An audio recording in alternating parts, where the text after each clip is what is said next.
Hello and welcome to Mastering in the Box. In today's video we're going to take a look at mastering inside of Studio One 5 using stock plugins.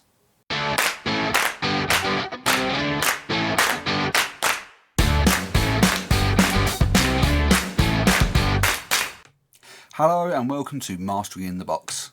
I'm your host Smudge, and in today's video we're going to take a look at how we can master inside of Studio One 5 using stock plugins. This is going to be a new series, and over the next couple of weeks I'm going to take a look at mastering inside of Studio One using stock plugins. We're going to take a look at Reaper and how we can use Reaper to master using stock plugins. And I'm also going to show you how you can master using free plugins. I've got some great ideas lined up for that episode as well, so for the next couple of weeks we'll be showing you how you can master with some great options that are either already in the door if you're using Studio One or Reaper, or how you can use third-party plugins that are free to get great sounding masters. If you want to know more about digital mastering, then make sure you hit that subscribe button below and make sure you tick that bell and select all to receive notifications on all of our videos moving forward. And if you want to support the channel, I'll leave links in the description down below where you can support the channel by either buying me a coffee through buymeacoffee.com, and I'll leave details of the upcoming membership scheme if you want to know a lot more about digital mastering and all that goodness as well. So let's get into this video. Okay, so just to give you an idea of what these videos are going to entail, I'm going to download a track from the Cambridge Music Technology website, and there'll be a different track each week. And then what we're going to do is we're effectively going to master that track. I'm going to load the track into the mastering template. We'll go through, we'll listen to it together. I would have pre-made some notes as to what I feel that needs changing in the master, but that is all I'm doing ahead of these sessions. I'm then going to go through the session without any template loaded up, no plugins loaded up, which go through from stage one all the way to the finish, so you can get an idea as to how I approach mastering on each of the tracks that I do. So hopefully this is going to be a real good behind the scenes as to how I approach mastering, and gives you a good insight as to what I'm looking for and what I'm trying to achieve along the way. So let's get into it. So here I am inside of Studio One, and just thinking about this a little bit further, I'm going to make this a little bit more tricky as well by restricting myself to only functions and plugins that are available in Studio One Artist as well as Studio One Professional. So I'm going to put a list of the plugins and the features on the screen that I'm going to restrict myself to in this video. So this is going to be applicable whether you're using Studio One Artist or Studio One Professional. So let's get into it.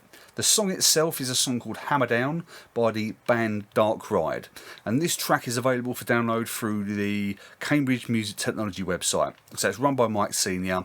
I've championed this website lots of times before. It is a great resource. So if you want to practice on tracks for mixing or mastering, there are loads with different genres, different types of music you can download and practice your mixing and mastering on. And this track, so it's Hammer Down by Dark Ride, is one of those songs. You can download it and you can practice on this yourself. So without further ado, let's take a listen to the track.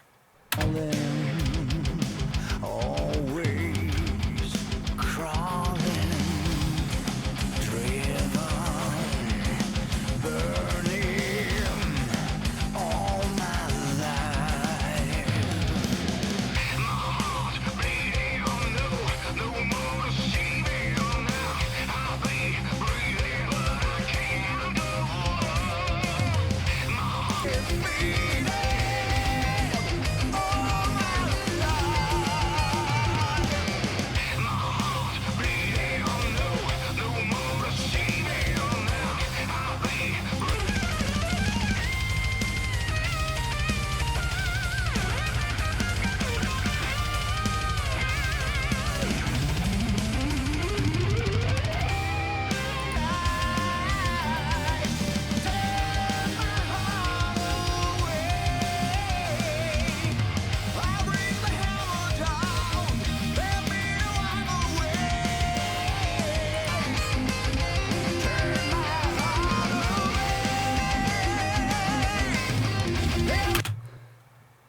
a great track. I love that. So a great metal track to get us kicking off in this series then. So one of the great features about Studio One is the ability to add notes onto the track. So if I just take a quick note here, look at what I've written.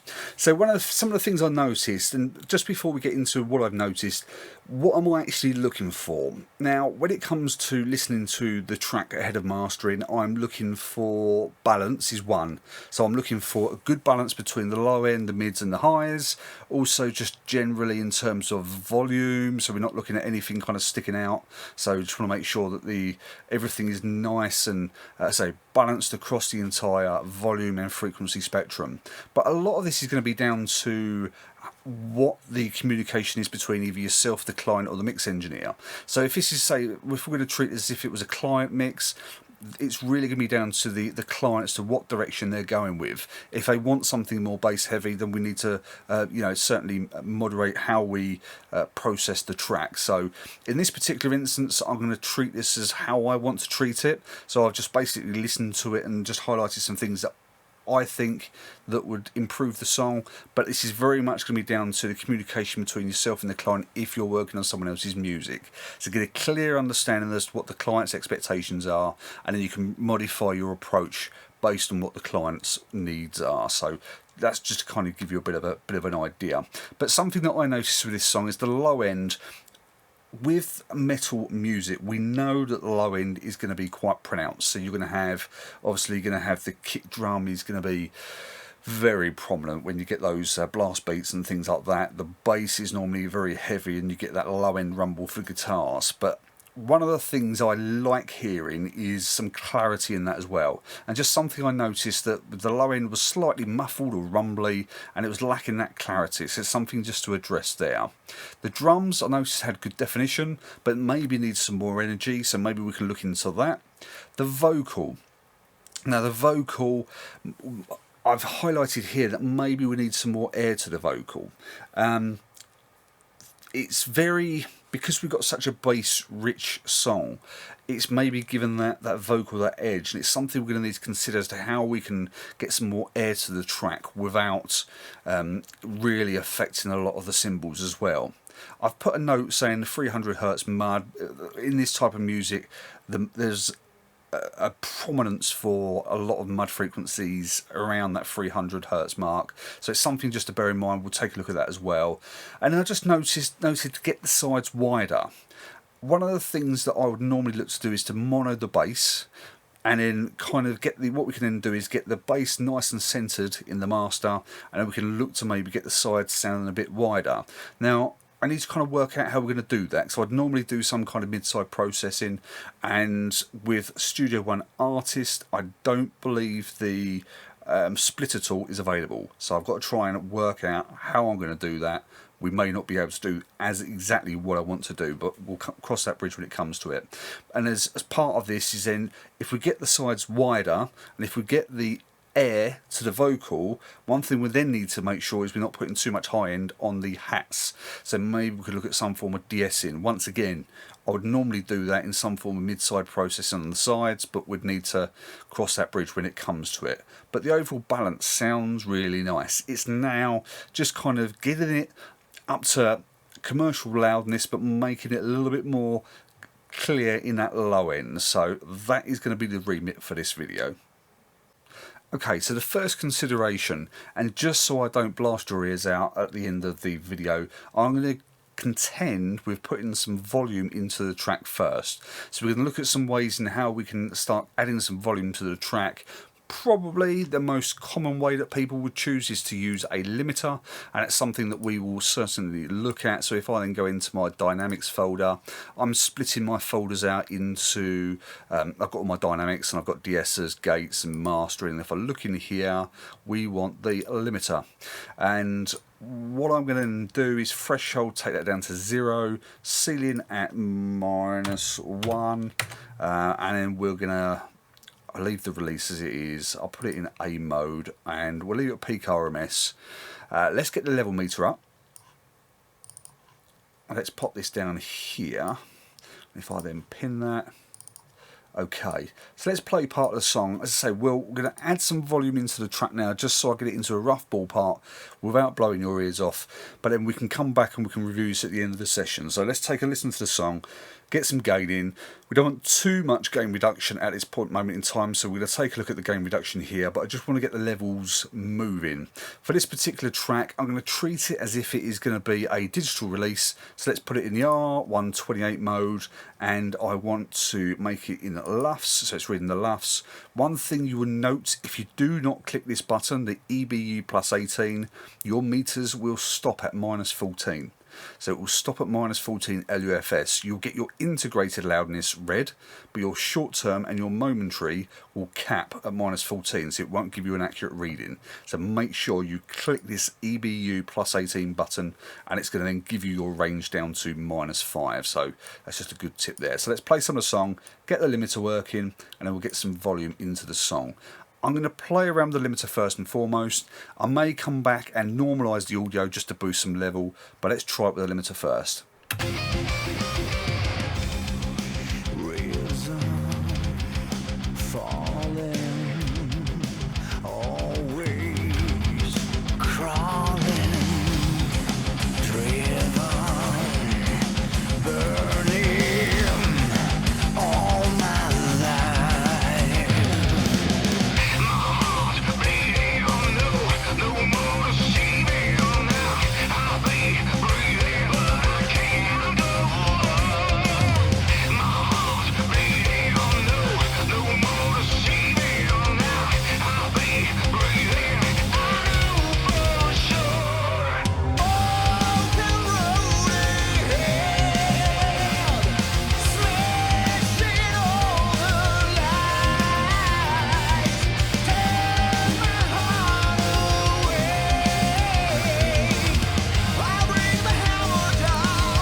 Okay, just going to leave it there for the time being. So we're boosting almost 6 dBs worth of gain into limiter. We've got quite a bit of gain reduction going on here, and the true peak is probably running a little bit hotter than I normally like.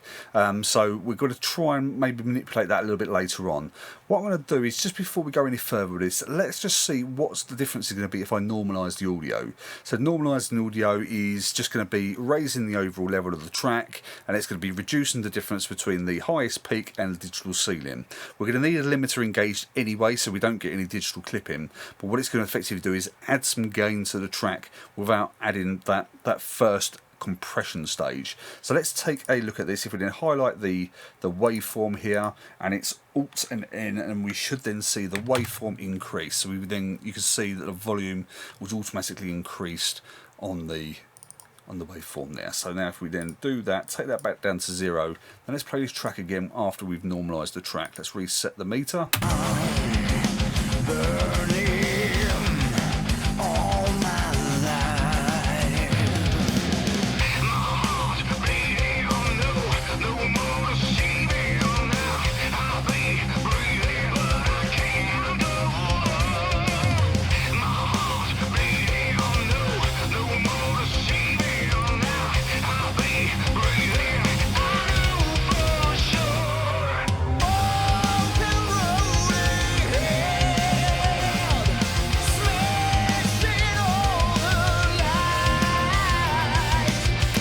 Okay, this is a great tip. So if you want to get some loudness to your track and you're worried about compression, look at normalising the audio.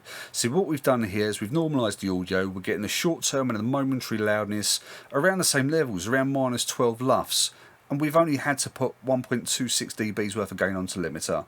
We're getting a reduction of around 1 dBs worth of gain. That is a much gentler compression on the overall track. Now, why is that important? Because it may well be that we need to add some compression, whether it's to the low end or whether we do some overall broadband compression at some point. It's just giving you more flexibility down the line. So I think we'll leave it there for the time being. We're getting some good loudness here. True peak is now back back below -1, which is where I want it to be. I'm not worried about the integrated LUFS at this moment in time, because for those who have seen my videos on loudness, to measure the integrated LUFS, you need to measure the track over the entirety of the song to get an accurate reading. So that's one to consider later. But that is the first stage, is to get some bass volume into the track, and let's go on to the next stage. Okay, so let's get into the first stages of the individual track processing. And the first 2 points I've noted here are low end sounding muffled, rumbly, lacking clarity, and the drums have good definition but maybe need some more energy. So there's two things that come instantly to mind here, is with the muffled, rumbly, lacking clarity. My initial thought would be maybe EQ. Drums have good definition, maybe need some more energy. That would then make me think more compression. So what I'm thinking first and foremost, let's try the Broadband compressor, so the stock compressor. Let's see what it does to the overall track, and then we'll then consider whether we need to maybe use the Tri-Comp. So the Tri-Comp is a multiband compressor. The Multiband Dynamics plugin isn't available in Artist, so it's not going to be available in this for this particular video, but we'll have a look, see what we can do with the Tri-Comp. So let's try the compressor first and foremost, and let's go from there. So if we go into the inserts, and then I want dynamics, and in fact if we go to vendor and make this nice and simple for us, Presonus compressor. Okay, so let's take a look at this first. I don't want anything too harsh. I'm thinking let's start with a 2:1 ratio. I'm looking gentle compression. So what I want is, I want something, I don't want it too quick. Let's just try something around, let's try around 3 milliseconds, but I want a relatively slow release. So one of the things, if you have a slow release when you're mastering with compression, it's going to give you a more sustained but more natural compression. It's not going to be pumping, and it's not going to be really hissing and releasing those transients, so getting that more pumping sound. So it'd be more natural sounding compression. So the makeup gain I leave at 0 for the time being. I'm not going to apply any filter because we really want to kind of give that energy to the low end, and let's see what we can do. It might well be that we might be able to do some form of high cut on this and take some of that high end out. So let's have a bit of a play around with it and let's see what we can do.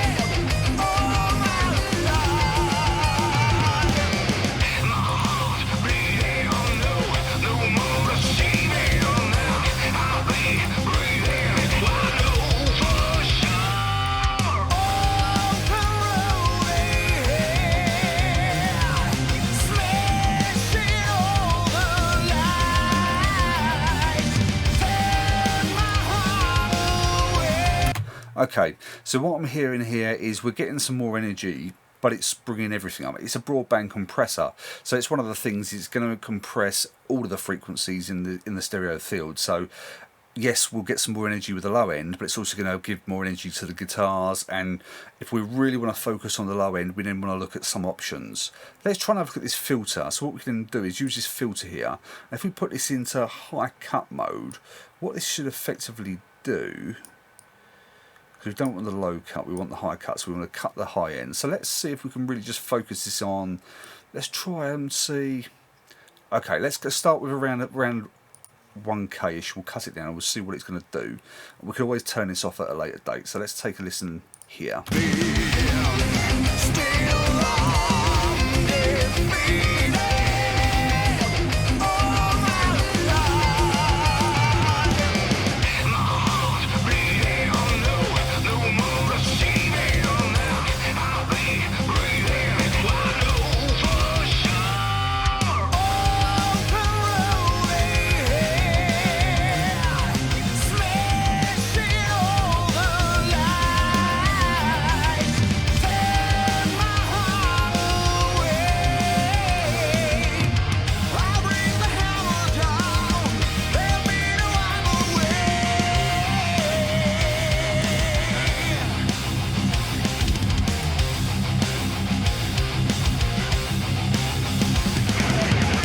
So I'm liking that a bit more actually, so it's really just kind of giving that more focus. I think the challenges we're going to have, and this is where you have the challenges in mastering, is if you get heavy distorted guitars, you've got to bear in mind that the low end of the guitars, you probably, even if they say high pass and put the say low cut around 100 hertz, it's still going to have the overlap with the bass. So I think that's one of the challenges with mastering, is just to I think we're going to pick up some of the low end of the guitars anyway, and it's just trying to make the best of the situation. But I'm liking where that is at the moment. Maybe we can take a look at around the tricomp. In fact, let's try that quickly now. Let's just quickly bypass this and let's add in the tricomp and see what we can do with that. So the tricomp, here we are. Okay, let's add that in here. And I say this is effectively, it's a multi-band compressor. So we have the low frequencies, the high frequencies, we have a general compression, and the way this works, it's called a tricomp because it's a 3-band compressor. You set the low frequency, so it'd be from 0 up to where you set this frequency here. Then you'll set the high frequency. So if I set this at, say, I don't know, 3K, it'll be from 3K up to 20K, and then everything in between 361 Hertz and 2.90K is going to be your mid-band, and then you can boost your lows and your highs, and you've got a general overall compression button here. One thing I really like about this is the saturation, but it can be quite aggressive, so it's just one thing to bear in mind. So let's take a listen and see what we can do with this.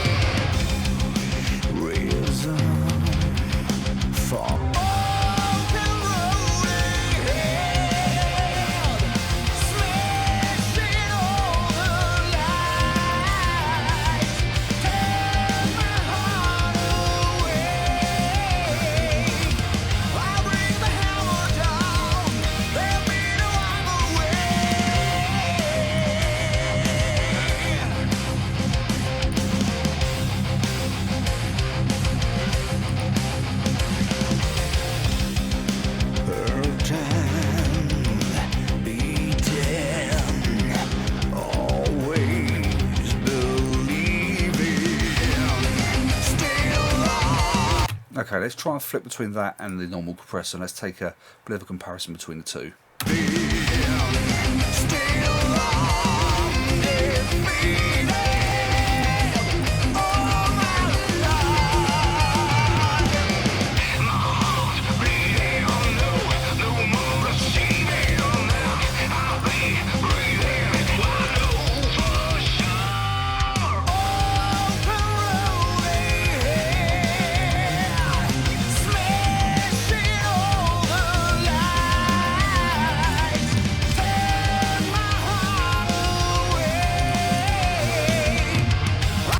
Okay, the tricomp is certainly giving more weight to the low end, but I think maybe it's just too much. I'm going to stick with the standard compressor, and then I'll leave the tricomp in now. Maybe we can play around with it a bit more later on. I think what the standard compressor is doing, it's giving a more natural compression. So I think to start with, just to give a little bit more definition to those drums, I think we'll just leave the stock compressor.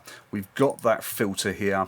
We've taken the high cut down to 170 Hertz, and let's just leave that for the time being, and let's move on to the next part of the mastering. Okay, next up, let's take a look at this low-end muffled rumbly sound that's lacking clarity. So let's go for the Pro EQ2, let's put it on the inserts, and let's see what we can do with that. The thing I like about the Pro EQ2 is we have this phase linear low cut. Let's try that. Let's see if we can just maybe tame some of that real low-end rumble. So it's the real low lows that are beyond the kick, so it's just going to add unwanted and unnecessary rumble. And let's see if we can just use that low cut just to take that out. Let's play some of the track and let's give it a go and see what happens.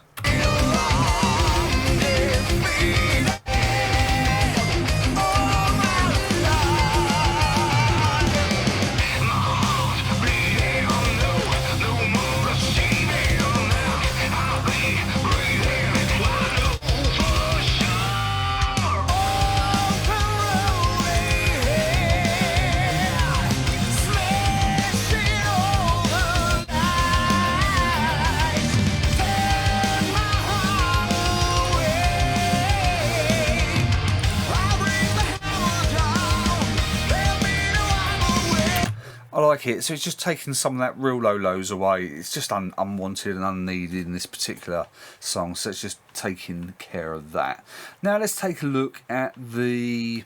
There's a couple of things I want to do here. So there's a few... I want to try and give some clarity to the kick and the guitars, and I think there's a few sort of frequencies that I want to kind of look at here. Something in around the 200 hertz range, and I think we're going to have to make a bit of a compromise. The bass guitar is probably the thing that's concerning me the most, and we could either try to emphasize the bass guitar and give it more clarity, but I don't think that that's really going to do what I want it to do. I think it's kind of too much of a low end build up, and I think if we kind of use the bass guitar as more of a filler and then kind of give the kick and the low end of the guitars, they're driving the song, so let's try and give them a little bit more definition. Let's tame the bass a little bit. It's filling out those low end frequencies, but it's just, I think it's just muddying a little bit too much. So let's try and take a look at that 200 hertz area, and then we're also going to look somewhere around the 300 to 400 hertz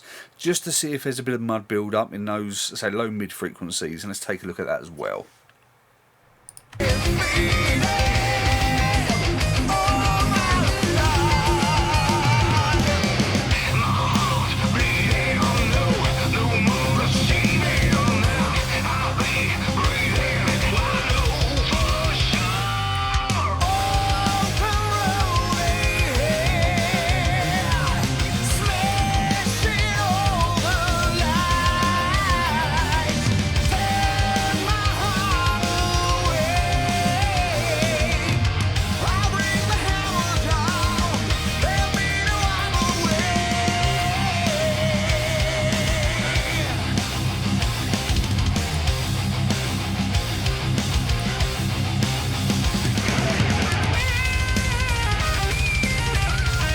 Okay, I like where that is there. So it's not doing anything too drastic. It's still allowing the bass to kind of fill in those frequencies, but it is just kind of giving a little bit more prominence to the kick and the guitars. One of the things with mastering, and certainly with the Pro EQ2, I like using this level range. If we put it in 24 dB mode, everything just looks minimal and it's difficult to kind of see what's happening. But if you put it in 6 dB mode, all it's effectively doing is reducing the size of the screen. So if you look here, we're only doing a 1.27 dB cut at 210 hertz, but let's say if you put it in 24 dB mode, it's tiny. It's so difficult to judge when you're mastering, but it's only just making subtle adjustments, and that's all we're doing here. And as I say, it's just a really good feature that we got in the Pro EQ. Let's just take another listen to around that 300 hertz area. So it's going to be like that low mid build up, and let's take a look, see if we can just kind of give a little bit more clarity to the track if we do anything in that area.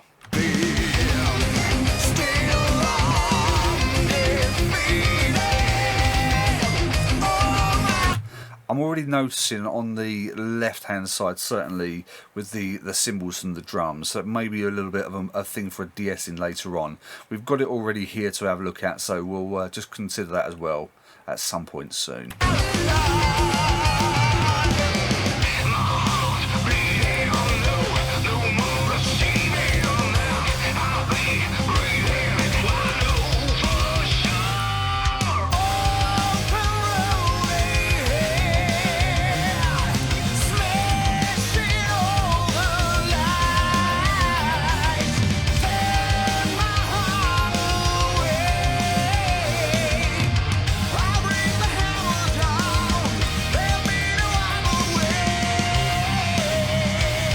Okay, I like where that's sitting. Let's just try and bypass the inserts and let's take another listen to see what we're doing with the compressor and the EQ so far.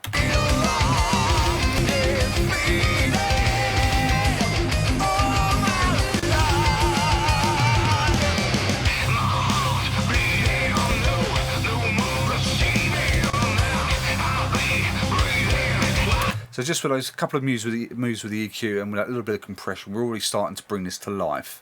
While I'm here, I just want to maybe put some air to the vocal, and I think one of the considerations we're going to have to look at here is by doing anything to the air frequencies. I'm already a bit concerned by the cymbals coming out of the left stereo side, and we haven't really kind of got any mid-side processing that we can do in stock unless we were to use something like the splitter.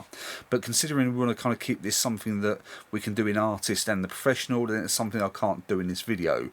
So I may have to kind of boost some of the air frequencies, but I might have to tame it with some form of compression later on. I'm thinking something like some kind of de-essing, but I'm going to have to think of how we're going to do that, because once again, I've got no way to use a real split band, and yes, I use the tri-comp. So let's just take a listen, see what we can do. If we put a high shelf on, just at those air frequencies, let's take a listen and see what it's going to do.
Yeah, okay, so I like what it's doing to the vocal, but I'm not entirely sure. I think it's maybe giving a little bit too much kind of prominence to the hi-hats and the cymbals. So let's leave it where it is for the time being, and let's maybe consider it with some form of de-essing in the very short stage. So we've already done some compression, so we've got the drums to have a little bit more definition, we've got them to have a little bit more energy. We've cleaned up the low end a little bit, we've taken out some of that real low rumble, we've taken a slight cut at 210 Hz, and we've also taken another slight cut at 403 Hz. So it's just giving that a little bit more clarity. We boosted the top end with some air to the vocal, and so we looked at the 300 Hz and the mud. I think it's trying to, how do we think about getting the sides wider, and how do we mono the bass, and then we've got to look at some form of de-essing. So that is going to be our next stage. So next up, I want to take a look at this de-essing. I'm just a bit conscious of, we've put some air using the EQ, but it is just going to affect those cymbals, and I just want to kind of tame that a little bit. So if anyone knows what a de-esser is, effectively it's there to reduce the sibilance. So it's those S's in the vocals and those high sibilant frequencies. And it's not just in the vocals you get it, you do get it in, say, a lot of those similar frequencies in the cymbals of the drum kit. And it's a good tool to use a compressor as a de-esser, and you can just tame in a certain band. So where you use a standard compressor, it will compress all the frequencies in the stereo field. If you use a de-esser, it's going to narrow down the band. So generally you'll be looking at somewhere between 5 to 6K up to 20K and beyond. So what we're going to do here is we're going to have a look, see if we can use the compressor, and we'll see. I'm going to put another instance of the compressor in, and let's see if there is a de-esser. There we are, we've got a preset, and let's just see what this is doing here, because this is going to be quite interesting. So we'll put the preset in now, and okay, so that's quite interesting. So we've got, it's using the filter, so it's basically put the sidechain filter in, so it's cutting out everything up to 6K, and it's actually put a high cut on as well, so it's effectively going to add compression to the band between 6 and 12K, so everything below 6K and above 12K shouldn't be affected. The mix is on 100% and the threshold's at 25. It's quite a high ratio, 12 to 1. But let's take a listen and see what it's actually going to do.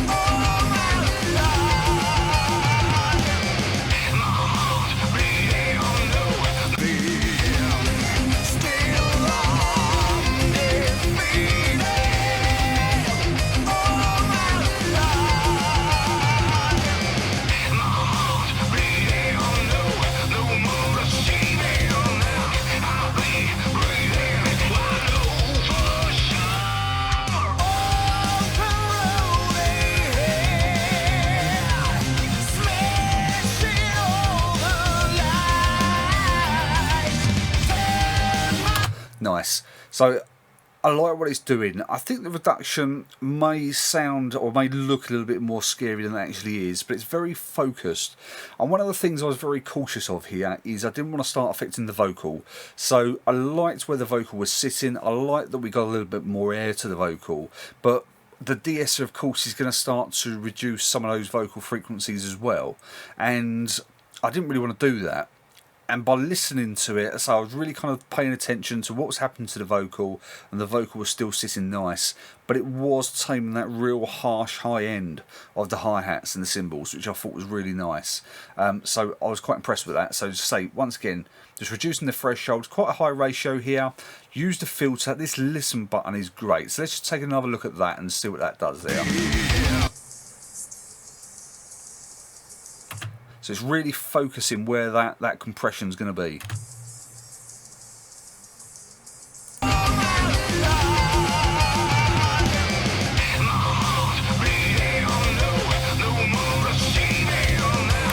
So yeah, that's really nice. So I like that. So it's just taming that harshness from the cymbals. So once again, let's just start it here. I'm going to bypass all the inserts and let's take another listen and see where we're up to so far.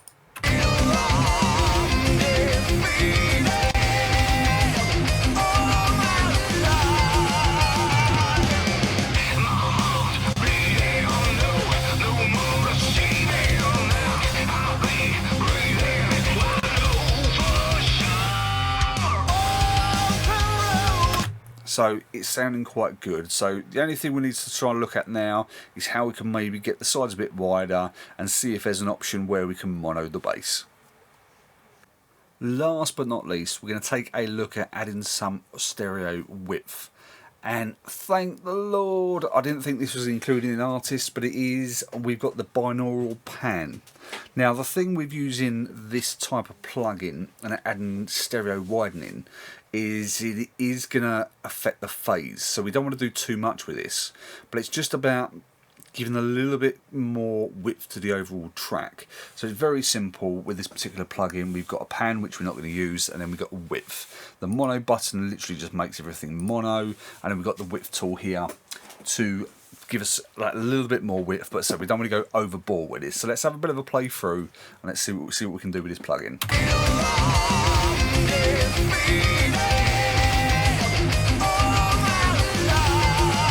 Let's just boost it just so you can get an idea as to what this is going to do.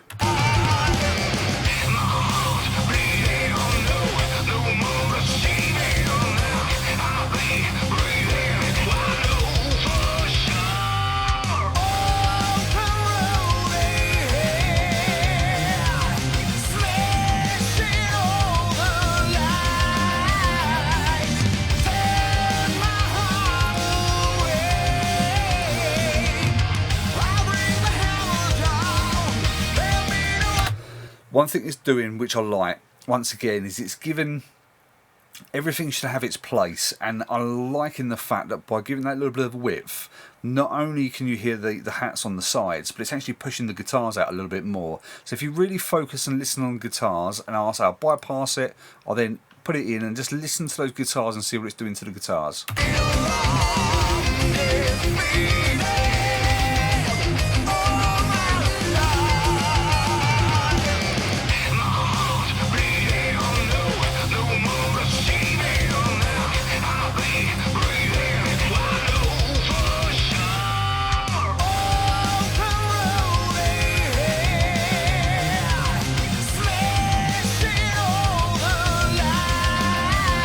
So I really like what it's doing now. So it's just giving that little bit of an extra width to it, giving it a little bit more of a nice stereo feel that we're looking for, but it's not going overboard. We're not going to start messing around with the phase or anything like that. It's just giving that little bit more of a feeling of width, and to kind of really give us that nice separation. And it's giving, you know, it's giving those bass frequencies more of a focus down the middle. So that, I think, is going to be it for us. I can't find a mono maker as part of the stock plugins. The good thing about the Mono Maker is it does exactly what it says in the tin. It puts all your bass frequencies, or you can use the Mono Maker to effectively put all your bass frequencies right down the middle, and that gives a nice good bit of separation. And then when you start to mess around with things like the guitars and the hats, it kind of gives it a natural separation. But we haven't got anything like that I can find inside of the Studio One native plugins that are available in both the artist and the professional versions. So we can't do anything like that. But let's take another listen to the track. I'm going to bypass all the inserts, I'll engage them, and then we can see exactly what we've done to this track.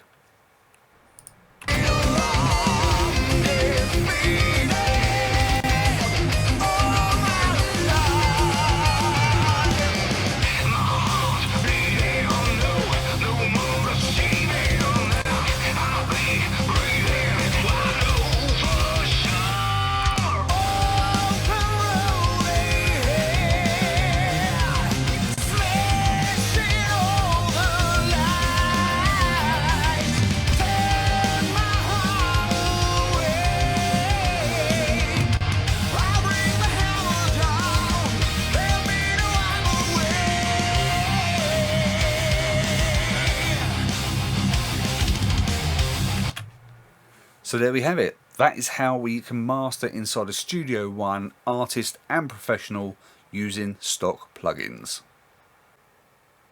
Just one last thing before we go, just for all you mastering nerds out there who want to know, in terms of the overall loudness, we've got the integrated LUFS figure of -12.2. So I've played the track through in entirety and it's -12.2 LUFS on the integrated, with a true peak figure of -1.19. It's probably still relatively conservative for a heavy metal track, but once again, I'm not looking for any loudness records here. I want to get it nice, consistent level, get a good energetic song with some nice dynamics for the streaming platforms. The short term and the momentary were hitting somewhere between -10 and -13, so it was coming out a nice good consistent loudness, so I'm quite happy with that. I say once again, with the limiter, I was probably only getting a dB's worth of gain reduction. I was manually looking at it, and if I open the limiter now, it might show me. There we are, so the maximum reduction of 1.49 dBs on the limiter. I could push it further to get a little bit more loudness out of it, but I was quite happy where it was. So integrated LUFS of -12.2 with a true peak of -1.19. So that's it for this week's video. I hope you enjoyed it. It's a bit of a longer video for me, and it's been a really useful experience. I think one of the things that I found very useful is that having the power limitations and being limited to what I can use has been actually very useful, because it's just enabled me to focus on the tools that I do have at hand. With Studio One Artist, or Studio One 5 Artist and Studio One 5 Professional, of course you can use third-party VSTs now, and that's included in the Studio One 5 Artist version. So with the new 5 Artist, they give you a VST support for free. So you can go and have a look for some third-party plugins if you need to. But I've got some really good results there. I've really enjoyed it. I think we've kind of achieved what I set out to achieve. I've got a good overall loudness. I've given some more clarity to the low end. I've given the low end a little bit more energy. And once again, I've given a little bit more air to the vocal. I've tamed those hi-hats to kind of give that control. And I've used the binaural pan to add that little bit of stereo width as well.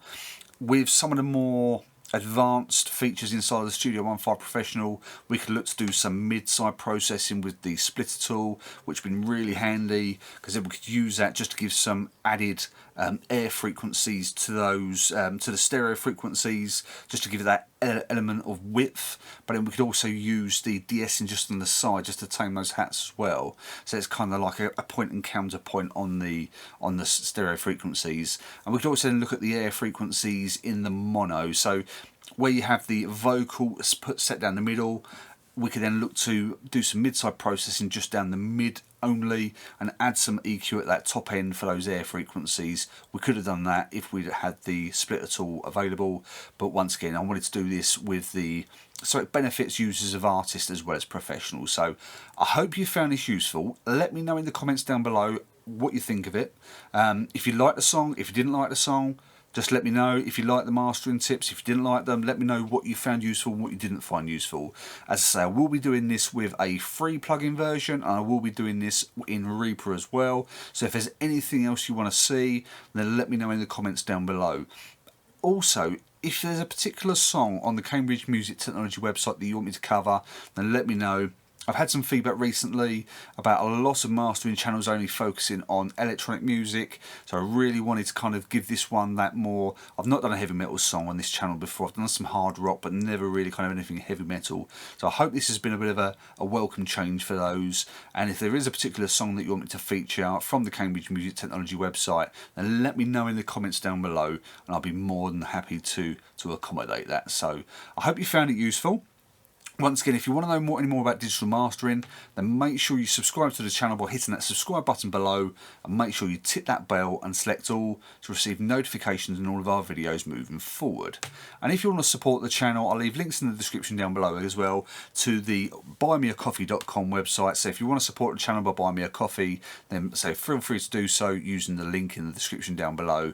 And the Mastering in the Box membership scheme will be going live very, very soon. The website is almost up and running, and yeah, it's really all go here and very much keeping me busy in the middle of lockdown. So I hope you found this useful, and all that's left for me to say is I hope you'll keep safe and well, and I'll see you in the next video coming soon.